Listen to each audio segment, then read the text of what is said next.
सबसे पहले शुरुआत 25 बड़ी खबरों के साथ। और पहली खबर जो इस वक्त आ रही है वो आ रही है राजस्थान से। उदयपुर राज परिवार के सदस्य और पूर्व सांसद महेंद्र सिंह मेवाड़ के निधन के बाद पूर्व राजघराने का विवाद अब सड़क पर आ गया। दरअसल राज परिवार के सदस्य विश्वराज सिंह मेवाड़ ने नए महाराणा की पदवी और राज तिलक के बाद सिटी पैलेस में घुसने की कोशिश की। इस दौरान महेंद्र सिंह मेवाड़ के भाई और विश्वराज के चाचा अरविंद सिंह मेवाड़ ने सिटी पैलेस के दरवाजे बंद कर दिए। विवाद को लेकर सिटी पैलेस के बाहर बवाल शुरू हो गया और महल के भीतर से पत्थरबाजी और कांच की बोतलें फेंकी गई। फिलहाल प्रशासन ने बवाल को शांत करने के लिए महल के गेट पर रिसीवर की नियुक्ति का ऑर्डर लगा दिया है और विवादित जगह को फिलहाल कुर्क कर लिया गया है। यूपी के संभल में शाही मस्जिद सर्वे विवाद के बाद फैली हिंसा में मृतकों की संख्या 5 पहुंच गई है। इलाके में तनाव अभी भी बरकरार है और भारी संख्या में पुलिस बल की तैनाती है। हिंसा वाले इलाके में भारी शख्स की एंट्री अब बैन कर दी गई है, जबकि इंटरनेट पर बैन बना हुआ है। साथ ही आज भी स्कूलों को बंद करने का आदेश जारी किया गया है। संभल मामले में पुलिस ने सपा सांसद जियाउर रहमान बर्क और विधायक इकबाल महमूद के बेटे सुहेल इकबाल समेत 800 लोगों को आरोपी बनाया है। 25 लोग गिरफ्तार किए गए हैं, जबकि करीब 200 लोगों को हिरासत में लिया गया। संभल में हुई हिंसा और 5 लोगों की मौत को लेकर मुरादाबाद के कमिश्नर आंजनेय सिंह ने चौंकाने वाला दावा किया। उनका दावा है कि मृतकों के शरीर में देसी तमंचे के कारतूस मिले हैं, साथ ही पॉइंट ब्लैंक रेंज से गोली मारी गई है। उत्तर प्रदेश के संभल में हुई हिंसा की आंच अन्य जिलों में ना पहुंच सके, इसके लिए प्रशासन पहले ही अलर्ट हो गया है। राज्य के कई जिलों में पुलिस ने फ्लैग मार्च किया। मऊ से लेकर फिरोजाबाद तक पुलिस ने निगरानी बढ़ा दी है।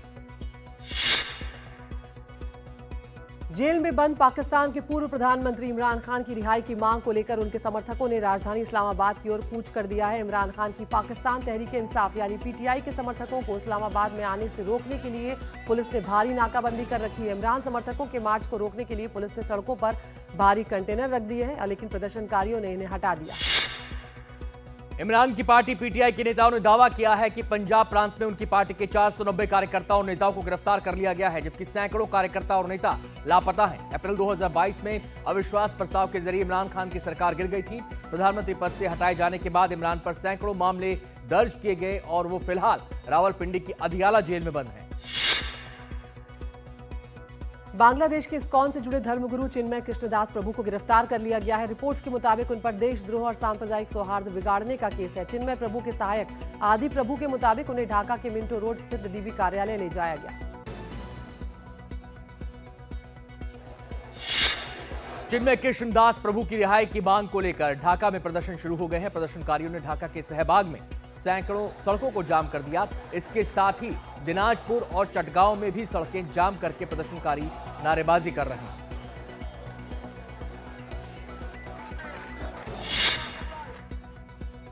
मादक पदार्थों की तस्करी के खिलाफ जारी अभियान में सरकार को एक और बड़ी कामयाबी मिली है। भारतीय तटरक्षक दल ने एक बड़े मादक पदार्थ विरोधी अभियान के तहत अंडमान और निकोबार द्वीप समूह के पास 6000 किलोग्राम प्रतिबंधित मेथाम्फेटाइन ले जा रहे एक जहाज को जब्त कर लिया है और म्यांमार के 6 नागरिकों को भी गिरफ्तार किया गया है। महाराष्ट्र विधानसभा चुनाव में महायुति को मिली बंपर जीत के बाद भी सीएम पद पर सस्पेंस बना हुआ है। एकनाथ शिंदे आज सुबह 11 बजे सीएम पद से इस्तीफा देंगे। उनके इस्तीफे के बाद ही नई सरकार के गठन की प्रक्रिया शुरू होगी। इस बीच डिप्टी सीएम देवेंद्र फडणवीस दिल्ली में हैं।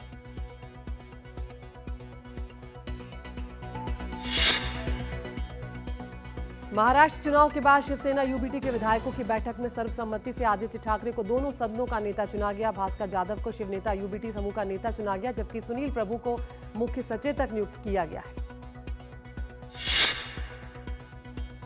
आईपीएस रश्मि शुक्ला को फिर से महाराष्ट्र का डीजीपी नियुक्त किया गया है। इस महीने की शुरुआत में चुनाव आयोग ने कांग्रेस समेत अन्य राजनीतिक दलों की शिकायतों के बाद महाराष्ट्र सरकार को रश्मि शुक्ला का तत्काल प्रभाव से तबादला करने का निर्देश दिया था।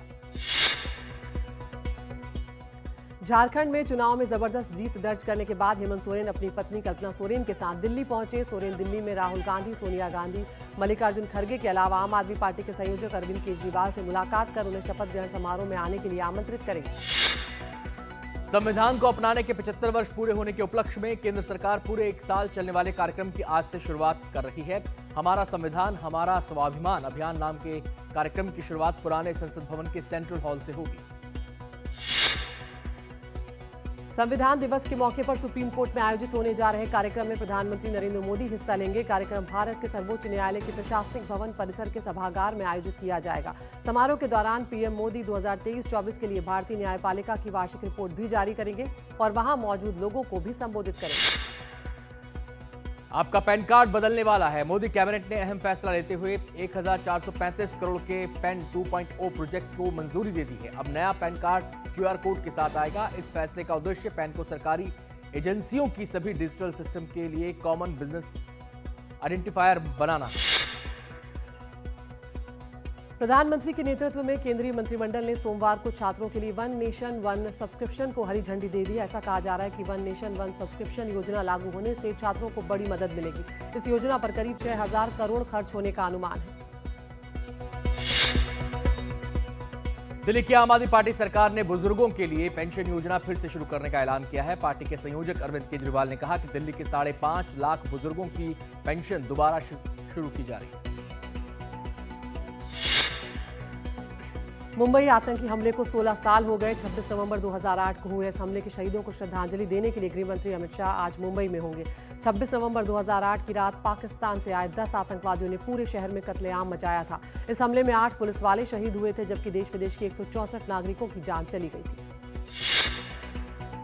सुप्रीम कोर्ट में हुई सुनवाई के बाद वायु गुणवत्ता प्रबंधन आयोग कल एक अहम आदेश जारी किया है। इस आदेश में कहा गया है कि दिल्ली NCR में स्कूलों के साथ साथ कॉलेजों में जहां भी संभव हो वहां राज्य सरकारें पढ़ाई का हाइब्रिड मॉडल लागू करें, जिसमें ऑनलाइन मोड का विकल्प छात्रों उनके अभिभावकों के पास होगा।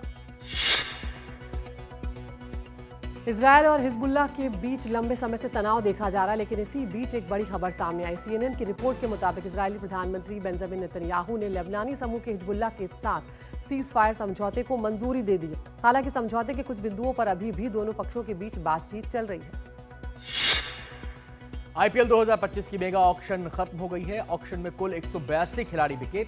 इस दौरान सभी 10 टीमों ने कुल 639.15 करोड़ रुपए खर्च किए। बिहार के 13 साल के वैभव सूर्यवंशी नीलामी में बिकने वाले सबसे कम उम्र के खिलाड़ी बने। वैभव को राजस्थान ने 1 करोड़ 10 लाख रुपए में खरीदा। भारत ने 5 मैचों की टेस्ट सीरीज के पहले मुकाबले में ऑस्ट्रेलिया को 295 रनों से हरा दिया। पर्थ के ऑप्ट स्टेडियम में टीम इंडिया ने ऑस्ट्रेलिया के सामने 534 रनों का बड़ा लक्ष्य रखा था। जवाब में कंगारू टीम 238 रनों पर ही सिमट गई।